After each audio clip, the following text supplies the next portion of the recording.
So welcome everyone today. We're going to be talking about AI and marketing and really what it means to help your business be seen by ChatGPT, Gemini, and elsewhere online where we need to market in today's environment. So first off, for those of you who know me, I own Bumblebee Blinds in Boulder. That's my husband, Eric. We own the business together. But we come from an SEO and content background. We've spent over 15 years in SEO. And what happened was Bumblebee Blinds is a locally owned and operated franchise. And we sort of found out that the franchise wasn't doing enough to grow our business locally. And so we had to kind of dust off that SEO content experience that we had to help build up our brand locally. And so as a result, we ended up starting the FS agency to help other home service businesses be more visible online, kind of running that same playbook we did for Bumblebee over for the FS agency. So with the FS agency, what we do is we help people who are in home services be more visible online with their website, Google business profile, and now more than ever, AI. So making sure that businesses are seen in ChatGPT and Gemini. So yeah, two hats, but one mission here is just to help everyone in the room get their business visible. So how today works, I don't want to lecture. Like you guys don't want to obviously listen to me talk at you for a full, 90 minutes. So I want it to be a discussion. I don't feel like you have to wait till the end to ask any questions. We just want to make sure that we're having discussions and we're learning from each other. There's no judgment. There's no stupid questions. And for those of you who do engage, I have treats. So I will bribe people. I know it's not common to say bribery works in home services and home building, but today's the exception. I will bribe people with little treats. So because we do want it to be for the discussion. Also, Eric came up with this a while back as the 5 A's. Ask Amber anything about AI. So whether it's during this presentation today, or I can stick around for a little bit afterwards if you want to ask some one-on-one questions. I'll also have my contact information up at the end if you'd rather reach out to me via email and ask questions there. But, I really want to be a resource. We've been part of the HBA as Bumblebee Blinds for well over 2 years now. I am on the Sales and Marketing Council. Eric is actually on the membership committee of the HBA. So our goal really is to help support our fellow HBA members. So a little bit about my background. Normally doing a marketing presentation, I wouldn't spend a ton of time talking about my background. But in this case, I think it's directly relevant to the topic. I like to say right now that I'm in the third quarter of my professional life. And we're going to go right to left in reverse. In that right now, I own a home services business, but really what I am is an AI and marketing strategist. And this is my third quarter. I don't know what the fourth quarter is going to be. But if you take a step, yeah. Retirement? Retirement, yes. Professional retirement. So prior to this, I mentioned that we had a background in SEO and content and websites. And what that looked like was we were travel bloggers, travel influencers, spent more than a decade living overseas and traveling the world. Now, as part of that quarter of my life, I would often give presentations in front of groups that were this size, smaller, larger, to boutique hotel business owners, to marketing specialists, to tourism boards, predominantly in Europe and Asia. So a true career highlight, right? I got to travel the world for food, essentially, and then also consult with travel brands and tourism boards. So that was sort of that second quarter. My first quarter professionally, I was a tax attorney. I gave riveting talks about tax law during that or during that part of my life. And I always say that my, career highlight was I was in a basement of a hotel at an airport in Milwaukee, speaking about how to defend your clients against the IRS in front of a group of tax attorneys and tax accountants. And I told a tax joke and everyone laughed. And that was my crowning achievement of my entire 10 years as a corporate tax attorney. Knowing that I am in this third quarter of my life, I can also say that I am a woman in my 50s and the woman of a certain age. And if you would have asked either versions of me, the tax attorney or the travel publisher, whether I would be giving a presentation on artificial intelligence, I never would have believed it, right? Because that's like next gen future scientific sort of stuff. That's like Jetsons things. The Jetsons, the fact that I'm mentioning that also shows my age. Don't know who the Jetsons even are. But the thing is, I am a woman in my 50s and I am using AI every single day. And if I'm using it, so are a lot of your potential clients and customers. And that's why we're here today, is because if I am a woman in my 50s, I'm not some tech savvy, 20 something using AI, then a lot of other people who are your target audience, they're also using AI to find it. So I am your customer. Whether I'm not an empty nester yet and I'm not a first time home buyer, I'm right smack in the middle. But that means that if I'm using AI and I am your ideal customer, then the people who are first time home buyers, who are looking for a new home, they could also be using AI to find you. And to be fair, there's plenty of empty nesters who are also seriously adopting AI to do searches. So the profile of the people you're targeting, I say like every buyer on that spectrum from young to old is already starting to use ChatGPT and Gemini to search. They're probably not waiting for a mailer at home. We're marketing in a different way because of AI, but we're also marketing in a different way than we did just a few months ago or even a year ago by just using Google searches. So, this thing just keeps popping up. I don't know why. Okay, so how do I actually search? I was an AI skeptic. We were a travel publisher and AI ran us out of our business because we could not compete on our websites with, AI tools spitting out 1,000 blog posts a day where we were traveling to locations and writing about them in detail. So I started as an AI skeptic. The first year I was using ChatGPT, I was using Eric's account. And what I would do would say, Eric, can you chat this? Because he was more advanced than I was on AI. But now I'm a sort of a power user. I'm using ChatGPT, Gemini, Claude, and Perplexity. I'm using AI all day, every day. I'm using it at home for personal, for work. I'm using it in the car, at the gym, at the grocery store. In the car on the way here today, we were having talks with Gemini, coming down Route 25. So the point being is I went from an AI skeptic to an AI power user at my age, which means that a lot of your target clients and customers are also doing the same thing. Amber? Yeah. May I ask, so when you're talking about AI searching, is there a movement away from the traditional Google search and people are actually using AI to do searches in lieu of Google? And are there like actual data points to show like are Google searches declining? Is the SEO more important now for AI than Google? Yeah, I mean, it's interesting. When I'll talk about this, I'll talk about like how people were searching on Google, how that's changing. Right now, people are still going to Google more than anything else. So I'm not saying that the sky is falling now, but even when someone's going to Google, what Google is presenting to them is different than it was a year ago, right? So we have to be thinking about these concepts to sort of future proof our business now because of how things are changing everywhere that people are searching online. But more and more people are using ChatGPT, they're using Gemini, they're using other tools. And a lot of times they might not even like click a link to go to your website. They may get information from chat and call you. So, I mean, it's kind of fascinating how quickly things are changing.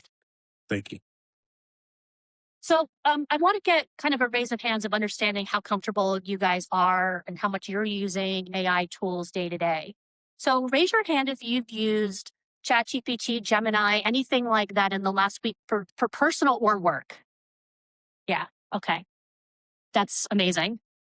No? No, no. I'm old too. And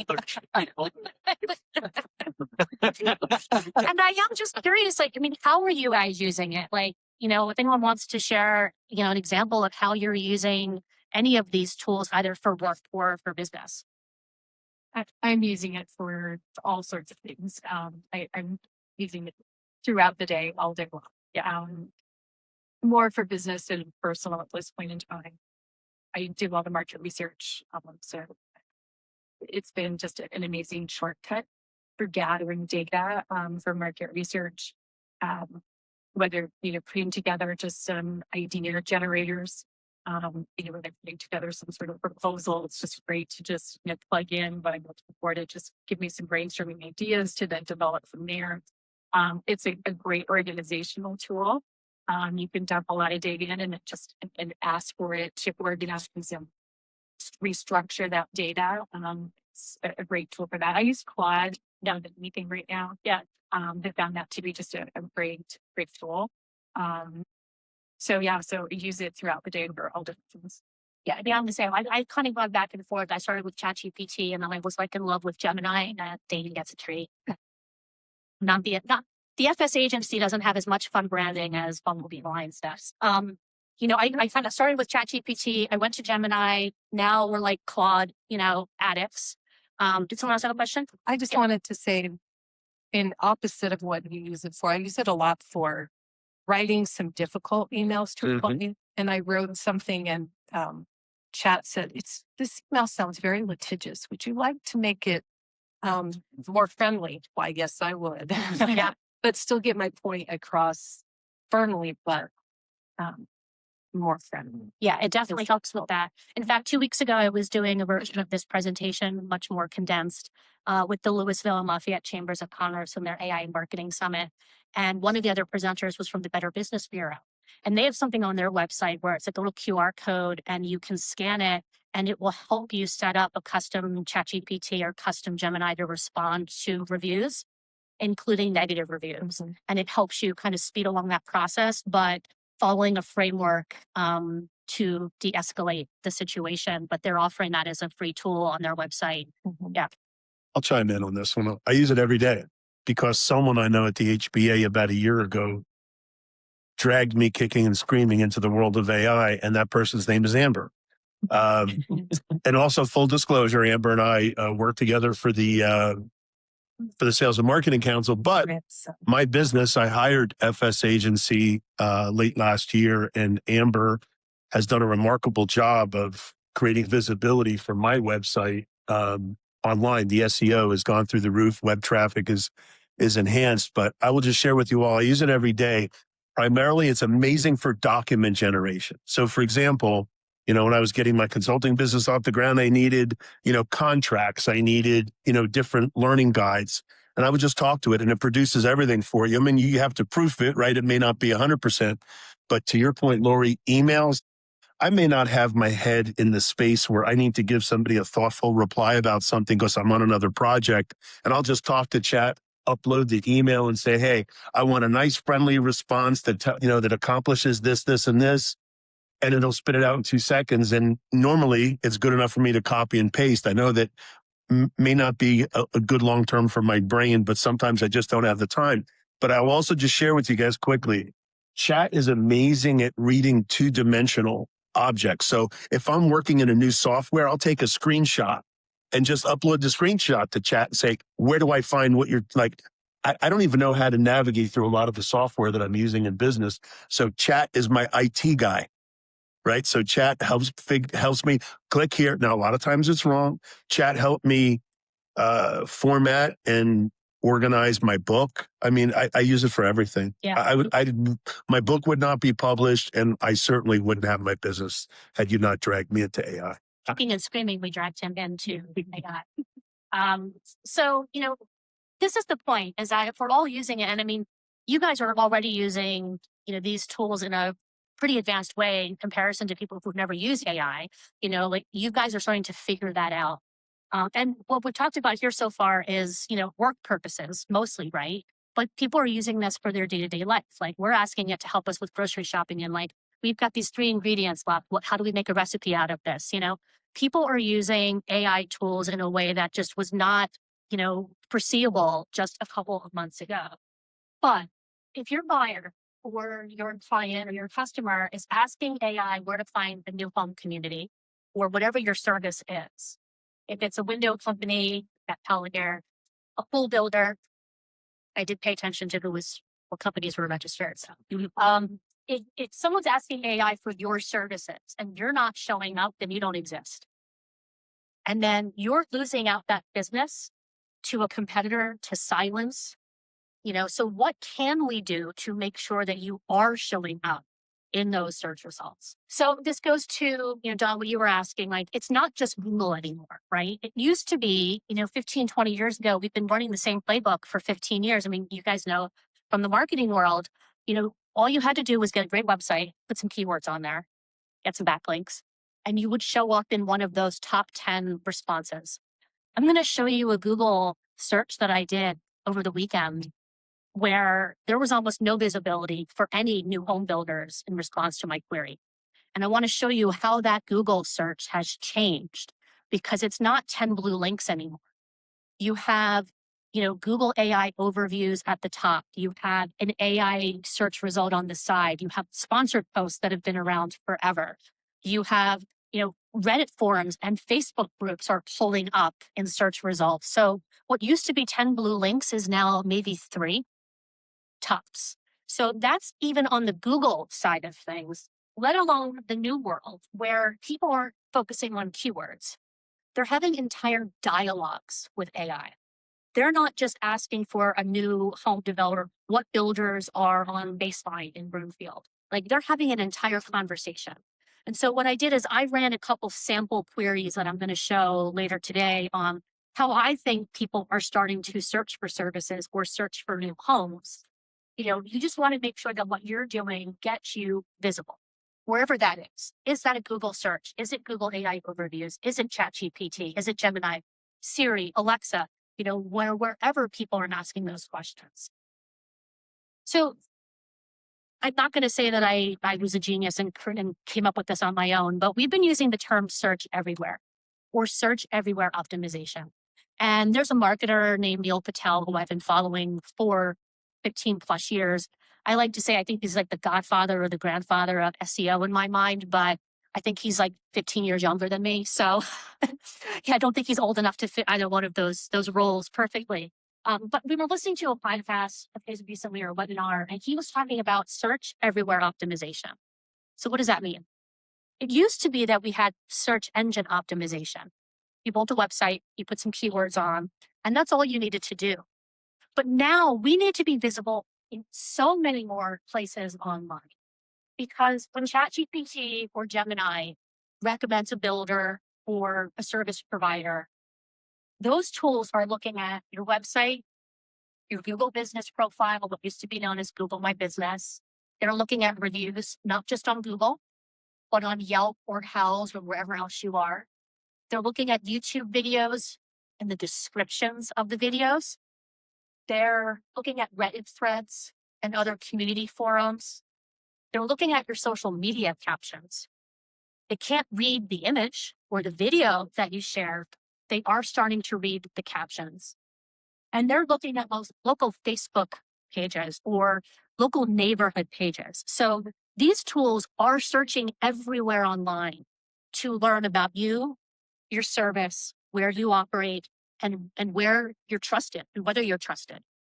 And so we'll talk a little bit more about what that means. But I wanted to introduce just the concept of this search everywhere or search everywhere optimization. Amber, can I interrupt? Yeah.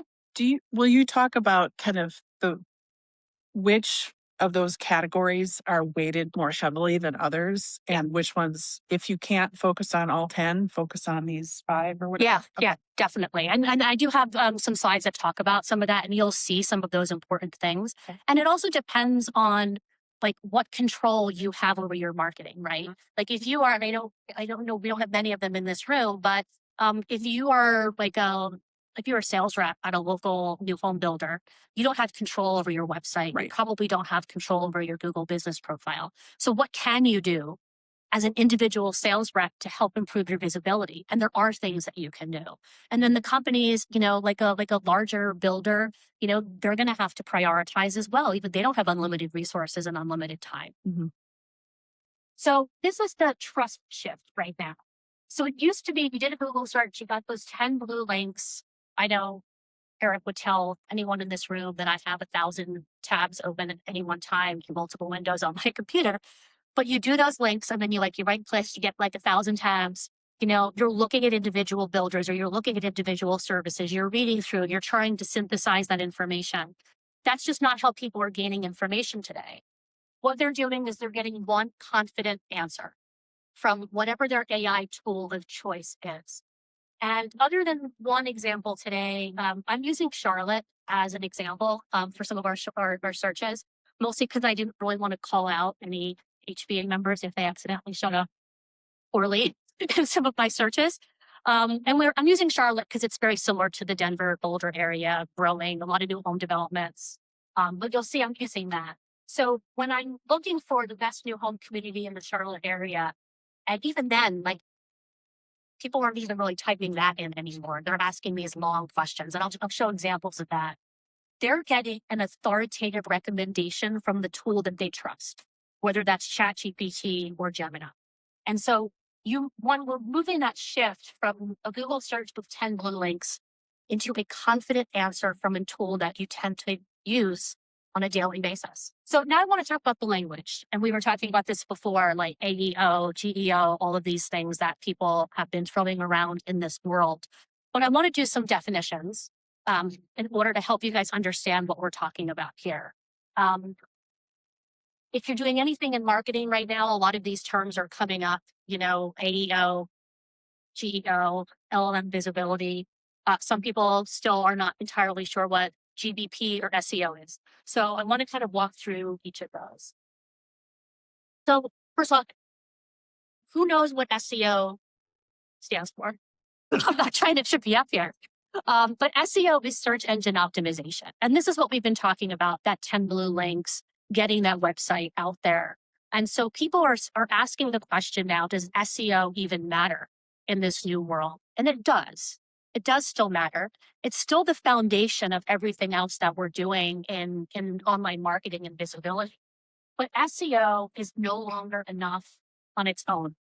You can't just do SEO. You have to do other things in order to improve your visibility. So essentially is what you're saying, that if a company has been utilizing, let's just call it the Google SEO for the last decade or two, and they have not internally pivoted to manage and address the SEO marketing for AI, then they're going to start populating less in searches. It's going to continue to decline. Yeah, I mean, it's kind of, if you're a long-standing company that's been around for 20, 30 years, you're probably still going to show up sometimes. Okay. But not in as many. Not as frequent. Not as frequently. Okay. That you might show up as a new home builder in Denver, but you might not show up in the type of query that people are doing. Oh, good. Because people. So then that's not guessed as well. They're asking these long, lengthy questions, right? And that information is most likely not going to be on an established builder's website because they're running kind of an SEO playbook from years ago. Does that make sense? Yes. Yeah. You already got a treat, so you don't get it. Okay. So I am curious because we do have, we've got larger companies and smaller companies here. Like, how many of you are paying someone to do SEO for your business, or how many of you are doing it yourself? So how many of you are outsourcing or paying someone to do it? Yeah. Okay. And then how many of you do this in-house, whether it's you or someone else? Well, you guys, you or someone on your team or in-house. Okay. So it's about 50-50.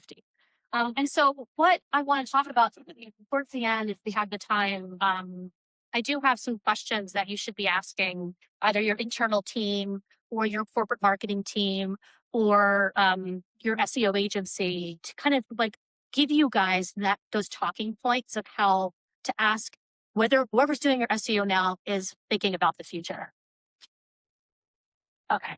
So Google Business Profile, or GBP, used to be known as Google My Business, is one of the most important tools still. If you have one place that you are trying to optimize, GBP is it. Because Google, as well as the AI tools, rely on your Google Business Profile. So people talk about reviews all the time, like whatever your service is, but there's so much more to your Google Business Profile that you can optimize. And I'm going to share an example of an optimized Google Business Profile to show you guys what that means. But your GBP has your hours and directions. You could do photos and videos. You have reviews and responses to reviews, super important. You can do posts and updates to your Google Business Profile, and we'll talk about what that means, plus services and products. So it's completely free. But most businesses set it and forget it. They set it up when you start your business and then they forget about it. And the Google Business Profile is one of the key places that ChatGPT and Gemini are pulling from to learn about your business. So it's an active AI visibility asset. So what does that mean? It means that it's being pulled from Google AI Overviews, ChatGPT, Gemini. They're pulling all the information from your Google Business Profile in order to talk about the service that you offer. If your profile is incomplete, inaccurate, doesn't match your website, or if you haven't touched it in years, then you're not going to get recommended. And so this is, Cindy, this is probably the one thing, this is the most important thing. And a lot of businesses look at your Google Business Profile solely on reviews, and that's it. And there's so many more levers that you can pull to make that an active asset for your business. So as much as I had all my other examples are from Charlotte, I did this search. I was just looking for new home developments near me. We live in Broomfield. That's me. That's the blue dot. So that's an Interlochen across from Flyers Mall, right across from beyond me. And I did a search for new home developments near me. And you have the dots. Some of them are bigger than others. And you have the 3 businesses that are recommended. I don't know how Google chose these. Now, the first one is this DR Portland. That's not really near me. That's in Brighton. When we're talking about how far baseline is, right? Urbana Homes, I personally have not heard of them, but that's where they're located. That's not near me. And then Candelas, Candelas is near me. We sometimes go grocery shopping there. That's how close it is. However, this list doesn't include the new townhome development that I look at out my back window across the golf course. Yeah. Google Maps usually ranks the most reviews. So the most reviews you have will always show up at the top. Yeah, but this has 5 reviews and 1 review. It's kind of weird. This is a weird result. And I did even use the incognito window so that it wouldn't give me preferences based on, but down in Candelas, there's one other development here, but there's 6 developments, this one intersection that aren't even showing up. Downtown Superior is a 10-minute drive from us, and none of those builders are showing up. And I was looking at this again in the car this morning, and I think when I saw it the other day, I was really focused on why are they pulling these 5 reviews? What is that, 45 minutes from where we live on a good day? Yeah. I'm thinking it's because you use the term develop because we're there too. The mod here is not showing. Yeah, it is. Yeah. I don't want to point that out, but I think because we just say townhouse. We don't come up development when we talk about we talk about townhomes, talk about new homes. We don't use development. So I think that's why you're pulling those results is because you use the term develop. But I think this is one of the things that homeowners use to search. Yeah. And that's the thing is you can't just optimize your website and optimize your content around new townhomes or new communities. You have to optimize it for every way that a person is going to be looking for you. So that's why I think traditional SEO is still incredibly valuable. It is. Because those are the words that you're tucking in behind the scenes. Yeah. That hopefully will get you noticed. And I think the other searches I did, I used the word community instead of development. But I come at it as a potential home buyer, right? And so there are tools that will help you, just like the keyword tools. There are now tools that will help you come up with the list of queries that people would ask about you and your competitors.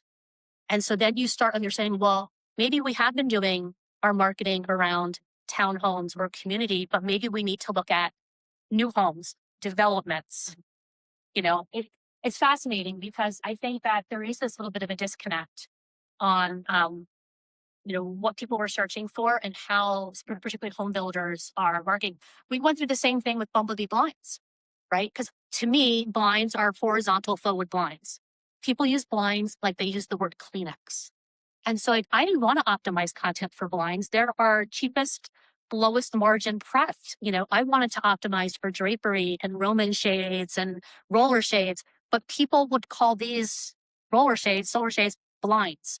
And so you have to think about what people are searching and how they're searching for. So now let's talk about LLMs. So LLMs are large language models. That's kind of the big parent category for what we call ChatGPT, Gemini, Google AI Overview. And even we'll talk about how they're different from Google, but even how the LLMs are operating today is different than just a few months ago. So Google finds pages, returns a list, shows you some options, and then you click through. The LLMs, they synthesize answers. They're not showing 10 links. Maybe they're showing one or two. Sometimes they don't show any.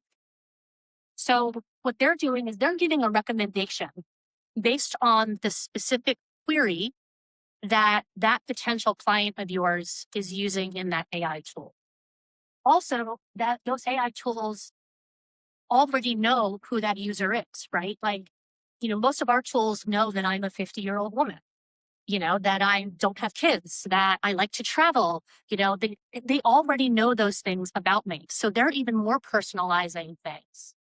The other thing here is like, you may never even see a website in some of these responses. You might just get a brand name. And then that means that if someone really wants you, they have to take your brand name and type it into Google and find your website. There's nothing that you can do to kind of optimize for that. It's just the LLMs decide how they, give the information out. AEO and GEO. Who's heard these terms before? Okay. So this is kind of one of the ways that people are looking at the new words on SEO, and I'm not going to spend a lot of time on this. One is optimizing not just for your website, but for answer engines. One is generative engine. I don't think that in the grand scheme of things, it makes any difference whatsoever. It's all LLM visibility or online visibility. So that's why I've come on to this term of the search everywhere optimization. It's just that combination of SEO, AEO, GEO, all of those terms that are getting thrown around. But the formula here is all of those things, SEO, AEO, GEO. It's really LLM visibility. It's AI SEO. It's AI visibility. It's how do you have your company be more visible in those LLMs, the ChatGPT and the Geminis. And as we talked about, like, it's not a replacement for traditional SEO. It's just additional layering on top of what you've been doing already for SEO. Okay, so this is how the LLMs have changed. A year, 18 months ago, ChatGPT was kind of a closed data set. It would go and like crawl the internet regularly and then kind of like almost shut itself down and just rely on the information that it was fed over time. But that's not the case anymore. We all see if you're using Gemini and you're waiting for an answer, it'll start searching the web, right? We don't have these closed data sets anymore like we did when the LLMs first came out. Instead, they are actively browsing websites, directories, forums, news stories, publications. They're looking for information all over the internet, not just 10 blue links, all over the internet to find what you do, where you do it, and why you should be trusted. So what is AI drawing from? Your website. And this is why traditional SEO is still important, right? Because your website still needs to be technically sound.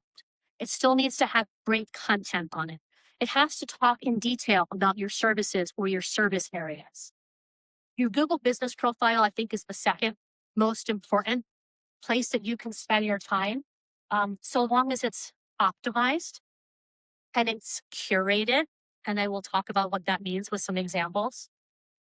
Review platforms, not just Google, but House, Yelp, Facebook, wherever your business is on some sort of directory, Nextdoor, Angie's, YouTube. Google owns YouTube. And I always believe that you should play on all of the platforms that Google owns because we're sitting here talking about AI. Google still owns half the AI tools out there, right? Google is not going away. So I'm a big proponent of playing on the fields that Google owns, and that's your Google business profile and a YouTube channel, social media. And it's not just the images or the videos, it's how you describe them in the captions. Because this is where I show that I'm a 50-year-old woman. This is exactly what happened before. I know about AI in marketing, but some technology things still see. It'll take me another week to figure out what that thing is that's popping up on my. I mean, you know, right? Like, I'll deal with it later. I'll deal with it later. So social media. ChatGPT can't read an image or a video that's on your social media yet. Maybe in the future, but it can read the captions. So the captions are where you could tell your story. And then forums and directories, Reddit. You will see. I will show examples. Like Reddit gets pulled like every answer. It's obscene the power that Reddit has. But the single most important thing on any of this is being consistent. And it's consistent in how often you're posting, how often you're updating your website, but it's also consistency to make sure that all of the information about you online is the same. So one strong website is not enough. Conflicting signals create doubt. What does that mean? We just went through this ourselves with a client.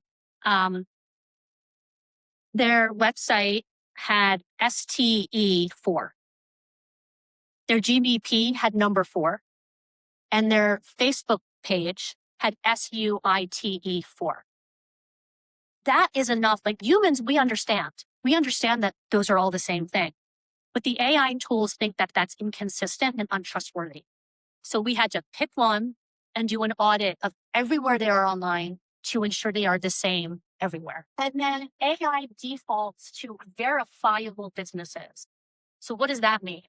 That means that if you have a larger profile online, if you are an HBA member and you're in that directory and you're linked to your websites in that directory, if you've been cited as the best builder in Colorado, if you've been, if you have press releases, like we've done press releases, for, when your book came out, like all of those things show that you have this big, huge footprint on the internet, and it makes you more trustworthy when the AI tools are looking to recommend. So I do want you guys to kind of think about this, and I think some of you guys have already started to write down some notes, but how many places online could someone find consistent, accurate, and up-to-date information about you? Make that list, because later on this week, you may want to go around and do an audit of where you are online to make sure that you don't have suite, STE, and number across various directories. Like, it seems silly, right? Like, it seems silly as humans to think about this. But those are the types of things that we need to make machine readable. They have to be readable by the AI tools. So your website, your profiles, your reviews, content. I mean, where else are you online? We're talking about the website and the Google business profile being most important. But aside from that, where else are you guys online? You have a YouTube channel. So that's something that we need to make sure that it's consistent. Social media. Yeah, all your social media channels. So for you guys, do you guys have like a social media channel for each development, or just one global and then like GVP? Yeah, what global? I feel like you probably have a couple of those at your office anyway, as is. I said it all, Mary. Yes. Anyone else? Skilled quality. Skilled quality. Customer satisfaction. Survey. Okay. Yeah, and they have a website, and they usually in a directory. Yeah. I mean, so that's the thing, is we have to think about more than just your website. It's where else are you? So now I want to show some examples. And I ran kind of the same or a similar search or query, looking at GPTs, looking at Google AI, looking at ChatGPT, and then I switched it up to just show a different example with Gemini. The GBP example is one that I think is great, and that's Bumblebee Blinds a Boulder. And I chose it because we've been optimizing it for about 18 months now. And I want to go through each section of the GBP, because a lot of people don't realize all the things that you can do on your Google business profile. They're concerned about reviews. They set it and forget it. They get the address verified, get the company verified, and they just sort of push it to the side. But you want to make sure, like, a good GBP has every field populated that you can possibly fill out. You want to have recent posts and updates, and I'll show you exactly what that means. You want to have reviews with thoughtful responses. that don't just say thank you for your service, but mention your company name or the service that was provided, because like that's an area where you basically have an SEO opportunity in the response to those reviews. And then services and products, you want to make sure that those are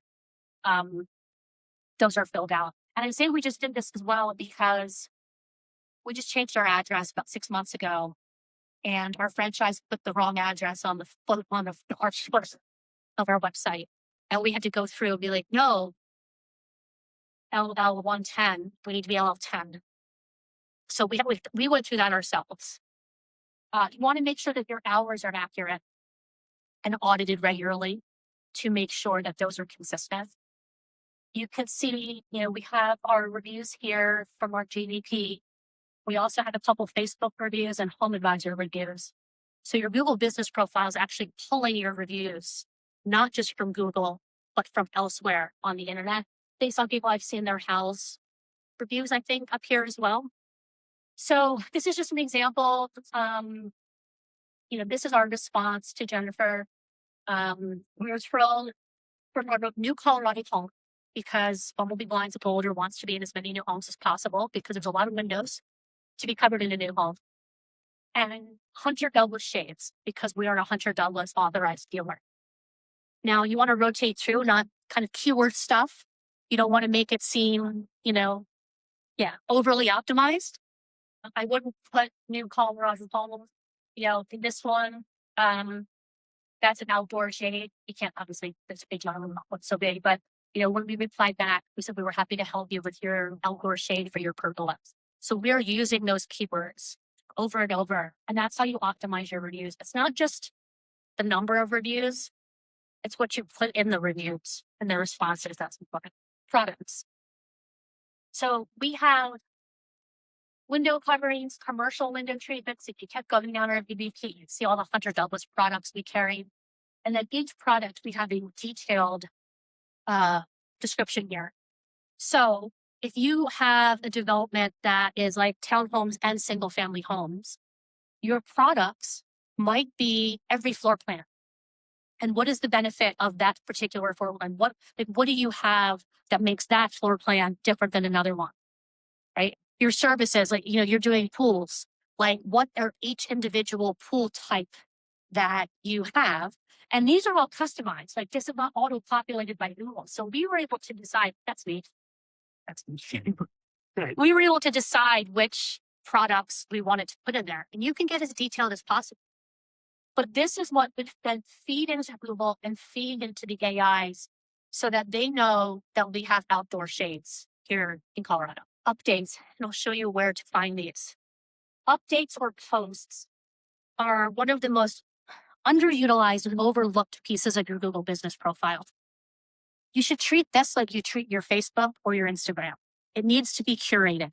Anything that you put on Facebook or Instagram, you should be putting here. So we're now, you can see we did this over the weekend, but 2 days ago, 1 hour ago, we do these how often? Every day. And you can schedule them so you don't need to think about it ahead of time.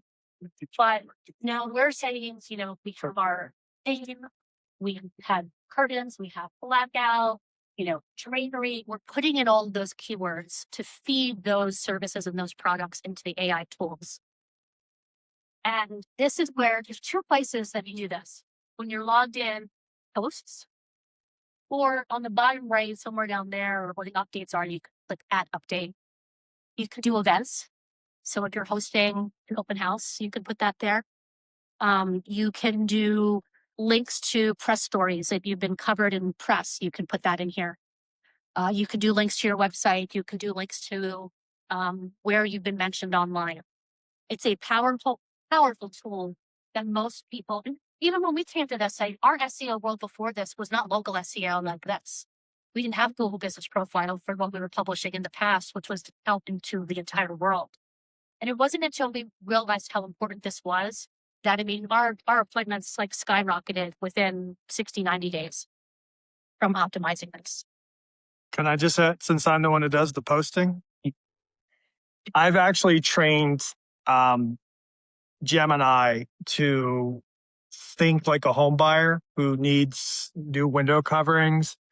And we have existing blog posts on the Bumblebee site to rework those with the mindset of a person looking for new window treatments. And then I put that up too, because that'll take a whole bunch of queries that, again, the home buyer or the window potential customer is looking for.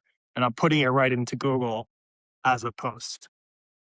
And then photos and videos, like you can see here, add photos, but you can add photos, videos. So you can see like that's a video, that's a video. So it's not just photos. You know, a lot of people will add maybe 10 or 15 photos when they set up their Google business profile and then kind of stop. You know, when we started doing this last year, we did a 30-day challenge to do a photo every day for 30 days. And that became a 60-day challenge and a 90-day challenge. And now it's habit. And now we're like, you can't schedule the photos and videos, but you can schedule the posts. You don't want to put 1,000 photos up in one day because you want that consistency, you know, like maybe once a month, put 5 or 10 photos or videos. But you want that consistency. And this is something that we started doing kind of before getting into AI SEO, because Google owns your Google business profile, right? And so this is how we started to show up in Google search better, to show up in the map path. But everything that we've been doing on this for the last 18 months also is helping us show up in ChatGPT and Gemini, because it all feeds off of one another. So that's your GBP. We've done the math path. I want to talk about Google AI overviews. So how many of you have like done a Google search and at the top, you know, there's like, it's just kind of thinking and you see these Google AI overviews. I'll show an example of what that looks like. That's kind of your first LLM access, right? You're already getting someone who's doing a Google search query, but they're getting an AI thoughtful response. And what you want to take a look at is like, I mean, I did use communities here, which in and of itself is interesting because I was not thrilled with the responses that I got. You know, you should be doing this regularly. You should be by opening up an incognito window, Googling whatever your service is, whatever your service area is, see what shows up in those AI overviews. Are you being surfaced or are you not? Which filters are consistently being named, which are absent? And then the ones that are showing up, what do they have in common?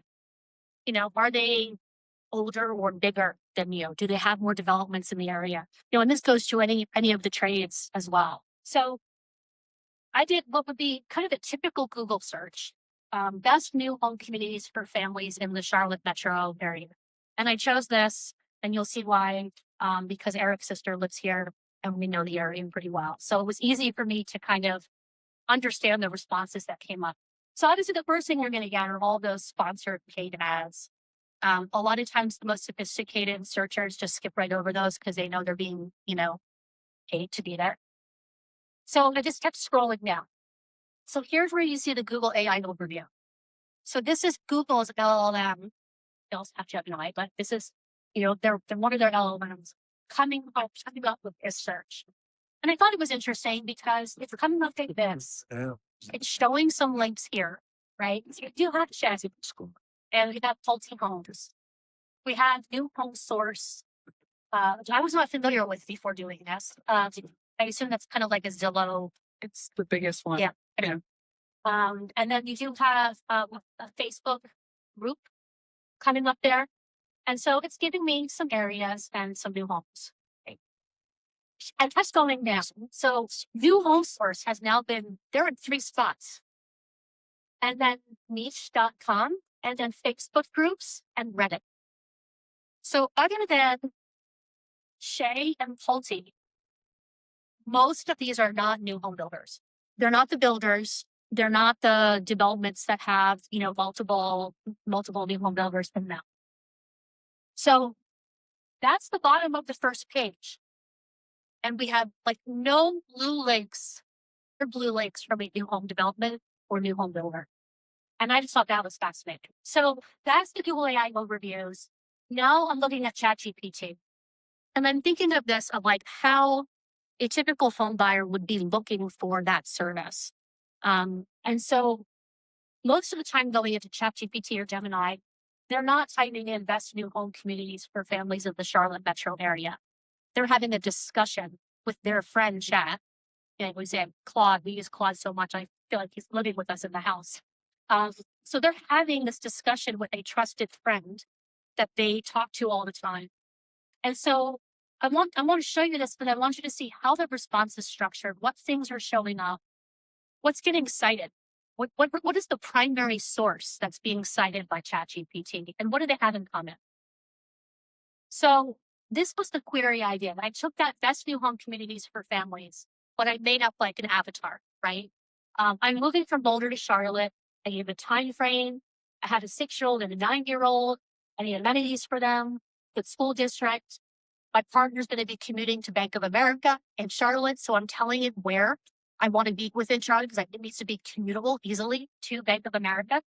We like to bike as a family. My son is a swimmer and my daughter plays soccer. Where should we start looking for a new home build? And so the data, this goes to your point before about being a new home community versus a development. So I talked about communities and I talked about new home builds. I didn't mention townhouses or condos or single family homes. I'm just asking for a recommendation of where would be good for my family. So I only took a couple of the screenshots because the response was just like crazy long. But I'll show you what that means. And so the first thing, it's like given your mix of priorities, we want to narrow it down. We're going to focus on these 5 areas. And this is the first one that it mentions, bounce time. And it gives one new build area to explore nearby. Only one. And that's the river. And I did go to the website, and I'll talk in a minute about what that website showed. So I went down and I narrowed it down to Waxhaw, because that's where Eric's sister lives. So I was able to actually name the school district all 5 of his nieces and nephews went to. And I said, I'd like to stick with Waxhaw and the nearby areas. We have family who live there. Their kids went to Weddington School. They liked it there. Which new home developments? So now I've used new homes, communities, and developments. What should we look at that have new homes available to close in the next 6 to 9 months? So I'm telling you, I don't want a custom build. I don't have that kind of time. I want to know what's available to move in now or soon. And so it went through and it's like, this is what I understand you're looking for.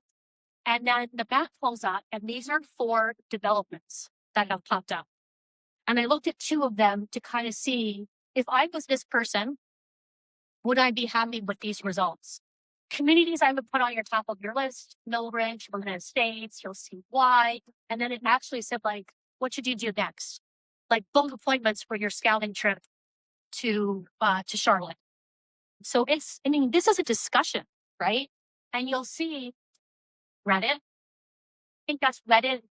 That's the other Redfin for realtor.com, the little red, it's difficult to see. So it's not really giving you clear, direct links to the community, right? So if I want Millbridge, I need to open up another tab, type in Millbridge community, which is what it is.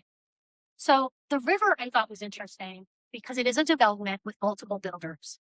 When I went to the website, it was very heavy on rentals and townhomes, and then had one option for single family homes. And I was like, I feel like ChatGPT steered me a little wrong here. I've already told it I have 2 very active kids, and you're pushing me to something that has rentals and townhomes as their primary offering. Millbridge is a very mature development. It has almost no new homes available to purchase. So it's not, what probably that means is that when the Millbridge website was set up, it was set up as a new home community or new home development. But now that it's mature, they haven't updated their website, right? So when someone goes to the Millbridge, they're like, this isn't really what I'm looking for. Like, there's 3 new homes available. There's no new lots. There's nothing, there's not a lot of options. And then Luna, I thought was interesting. Luna was a Toll Brothers community of 18 single family homes, very high end. Now, I did not talk to chat about my budget, but it is offering me now rentals, townhomes, single family homes, right? It didn't really, I didn't go down to Winter Bear Farms or Piper Meadows to see what those were. But what this means is that they're pulling from the Millbridge website, the Luna website, that information may be out of date. The Luna website, they might not have anything left because they have not updated the website or their profiles online about what's currently available. So I thought this was a very interesting way of looking at things. So then for Gemini, I wanted to test something different, and I did something trade specific, and I did motor replacement companies.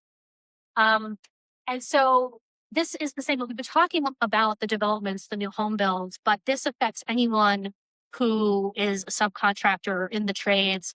You know, we do the same thing for Bumblebee blinds, you know, like for Pella, for pools. You're sort of doing the same thing. And so I realized this morning, I kind of cut off and didn't open that up, but I have a home in Watson. We need to replace some or all of our windows. We're looking for energy efficient options. We're not looking for the most budget option, but our budget's not unlimited. I continued, I think I said, I want a company that offers financing because I might not be able to afford $100,000 in windows, you know, like that happens. So the first thing that Gemini did is it gave me a whole detailed description about what to look for, including like, you want this type of window, not this type of window, and you should ask for this, and this is going to be the most energy efficient. So it's educating me as a buyer of windows. And I'm talking about that because generally what happens when people are using ChatGPT or Gemini to find you, they're often way more educated about your business and your offerings than if they just clicked a blue link and scanned your website. They know that they should be asking for this particular window or this particular pool, or, you know, the example before from chat with Millbridge, you know, they know that you have a strong HOA, that you have a like, they're way more educated before they get to your website, before they come to your showroom, or before they come to their model home, because they're learning so much more before they even come to you. So top-rated window companies, starting Glossa, which we have Sand Windows, and Pella. Congratulations. And I did I highlighted to show that it's actually specifically, you know, mentioning Pella and showing the link. The next thing it said was to skip renewal by Anderson because it's too expensive for you, in so many words. And I was like, is that true? They come in a lot higher typically than It's okay. So it's already, so now, you know, renewal has a reputation for being the highest end. And I'm getting the recommendation that says don't even bother pulling them because they're not within your budget. And Reddit is so bad. Oh, I'm sure. Yeah. But I thought that was interesting of like how it framed the response. You know, you're seeing a couple links, but not a lot. But also, I think the next one, the window source of the Carolinas. So it's a local window company. So all that makes sense. I mean, I know we kind of went through those examples, but I thought it would just be helpful for you to see when people search and they get the Google Map pack, when they get the Google AI overviews, when they end up on your Google business profile, when they use chat or they use Gemini. And any other tool is going to be pretty similar to these. So what are the takeaways so far? The large language models synthesize recommendations. They don't just provide those links. Search everywhere optimization is now the new standard. You have to have a profile and it has to be updated everywhere. But consistency is what's most important. And so that's why making sure your website is updated regularly. If you asked me 18 months ago whether anyone in this room should have a blog on their website, I would have said, don't even bother. Who's coming to, who's coming to a Bumblebee Blinds, a Boulder blog other than DIYers? And they're not my target client. But we do 2 to 3 blog posts per week because that's how the AI tools are learning about my business. And it's consistency because we're doing it over time. And we're doing the research to kind of build out that strategy of what people are searching for. And we're there consistently. And then the opportunity really is right now. I mean, we're talking about those examples from Charlotte about how, I don't think that Millbridge development had updated its website to say limited lots still available or limited inventory or many of those things, because I think it's pulling from information from 5-10 years ago. Some of these developments that are 10, 15, 20-year developments, you need to consistently update those websites and update that content. This is when we get into kind of the homework that I'm going to give each of you really is to how to think about this for your business, this week and in the coming weeks. But before you get into it, are there any questions about what we what I went through with any of the LLM examples? Well, I wanted to go back real quick to the scenarios that you guys would put into ChatGPT. Like, I'm this type of customer. What are they searching? I've done this before with just ChatGPT, not Gemini. And then go back into SEMrush later to look up the exact keywords that it's giving me. And sometimes the search volume is 0. So I guess I'm wondering, is there a certain type of phrasing that I need to improve when I'm asking ChatGPT, hey, I have this type of target audience. How are they researching this? Or what are competitors doing? What are the keywords that they're targeting? And then ChatGPT gives me long tail keywords. They give me short term ones, but the long tail ones usually have like a search volume of 0 in SEMrush. And I'm like, well, what am I doing wrong in my It's been a while since I've used so SEMrush is like a SEO research tool. It helps you understand what keywords you should be targeting. It can do like competitor research. There are tools like SEMrush that are doing this now for LLMs. So like that's what we use. And the tough thing is that, those tools will tell me that what people are searching for is the best window covering company in Boulder. Well, if I can't put on my website that I'm the best window covering company in Boulder, right? Like that's just a little bit unfair. I would like to believe we are the best, but I can't guarantee that we're the best. Plus, it just looks tacky, right? To say the best. Yeah. So what can you do to help prove to the AIs that you are the best? And that's when you start looking at, your consistency, where you are online, it's still traditional SEO. It's still backlinks to your website. It's still press mentions. It's all of those things that then ultimately AI will take a look at you and be like, you're trustworthy. You're one of the best. Reviews are also very important. We only have 5-star reviews. So when people do a query of window covering company in Boulder with 5-star reviews, we're generally the first. Now, part of that's a little unfair because we haven't been around for 20, 30 years to have a bunch of 1-star reviews from way back when. But I think it's because we're the best window covering company in Boulder, obviously. Does that answer your question? Yeah, I mean, there's tools, and then like those tools can also they look at your competitors, and so they see what queries people are typing in for your competitors as well. And so if you're not showing up, but your competitor is, then I need to go create content around this query. So it's a lot of the same approach as what you're doing with traditional SEO. It's just queries, because you don't really know. I made up that whole avatar of Charlotte. Like, I'm not moving to Charlotte. I don't have kids who swim and play softball. But you can kind of put yourself, you guys all done like branding and marketing. You know who your ideal customers are, right? Like, you know who your ideal client is. Like, your homeowner is a different homeowner than some of the other builders in the area. And so you know who that avatar is. Yeah. What tool do you use that not SEMrush with for right now we use Local Falcons predominantly, or Uber Suggest are the two that I've been liking. We were using Search Atlas and then I stopped liking that. I think there's a new tool coming out all the time. So, Don has to go to the airport. He's not leaving because he's bored of what I'm saying. Thanks, Don. Okay, so let's talk about kind of what your homework is here. We've mentioned this many times today, but your Google business profile is your most important free asset, right? And making sure that you're optimized there is super important. Now, the website problem at the workaround. It's back. It's back. And then it freezes your screen.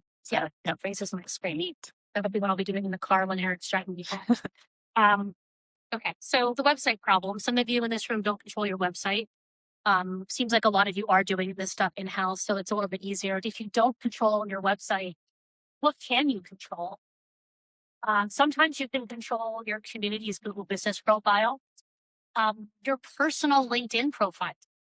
Like that's a valuable place that you can build out what you're doing, what you're offering, where you are. Local Facebook presence and community groups. A lot of those responses in the Charlotte stuff, the Charlotte queries, were Facebook groups from neighborhoods, right? And so you can control that. If you have a Facebook group for homeowners in your development, you can control that. And then obviously the review platforms. So there are things that you can control even if you don't have control over your website. If you have a corporate marketing team, you want to ask them what they're doing to make this happen for you. So FAQ content or frequently asked question content on your website is the most important thing you can do on a website right now. If you think about it, when people are going in and they're asking queries or questions of the AI tools, if you have that question or a similar question asked and answered on your website, then you're more likely to be the recommendation that comes up. Our regional marketing team, actively optimizing your Google business profile. Are they responding to reviews timely and on every platform? Are they doing local optimization around cities and neighborhoods? And then we talked about this, but I didn't define it. NEP is name, address, and phone number. So that's the whole suite, STE, number sign. We want to make sure that particularly on your website and your Google business profile, but really any of your directories have consistent name, address, and phone number exactly. So these are the questions that you can ask your corporate marketing team. Similar if you have an outside marketing agency. You want to be able to ask them, what is your LLM visibility strategy? How are you going to help my company show up in these LLMs? Is the content on our website machine readable? And this is technical. Like I always say, this is the technical behind the scenes gobbledygook of what happens on the back end of the website that most business owners shouldn't even have to deal with. But you want to make sure that you're asking them that question. Is our content written to be machine readable? Can you show me where we're showing up? Because they should be using these tools to track the queries. Do you have a GEO strategy or an AEO strategy? Ask them, what is the strategy that you're doing for me? And then how are you tracking our visibility? So these are the questions that you want to ask. And, whether it's your in-house marketing team or an outside agency, to make sure that they're on the right track and they're thinking about this. And then we don't have any of these in the room, but I wasn't sure if we were going to have sales, like individual sales reps from, some of the builders. Well, what are the things that they can do? So, they can post to their own LinkedIn, they can, even if they don't have control over your Google business profile, like they can post photos and videos of things that are going on in the neighborhood. They can do that as a public user. Are they in Facebook community groups and then getting reviews from happy buyers? So I wanted to be able to have these tips for each person in the room, depending on what your marketing situation is. And then the trades. Now, the trades, I think, there's a couple of you guys here, but even, like H&H, if you're smaller and only operating in Colorado, you have a little bit of an advantage over like a Toll Brothers that has this nationwide presence and then has to try to localize it.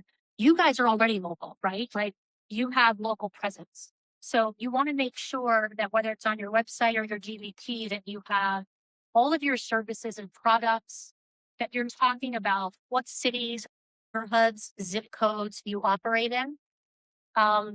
Having actual photos or videos of the work that you've done, not just stock images, is super important. That you're doing those posts and updates on your GVP regularly, and then responding to every review. We like to tell our clients within 24 hours, and making sure that you're doing it in a way that's not just thank you for the kind words. It's, talking about the services in the service area that you're in. Okay, so the genie's not going back in the bottle, right? Like AI is here and it's only going to grow, and our clients and customers are only going to be using it more and more. And so thinking about this now, even just showing up today and thinking about this now versus 18 months from now, could potentially put your business in a great situation in comparison to your competitors. When Eric and I started our Google business profile updates for Bumblebee, we're a new local franchise, and we're competing against 20, 30-year-old companies that have 200 Google reviews. And we were like, how do we build this business and build it fast? And it was that Google business profile optimization. It was getting, real photos and blog posts on our website where we had control. We're a franchise. We can't control everything on our website. And then as we started to learn more about the AI SEO, we started to target our strategy in a different way there.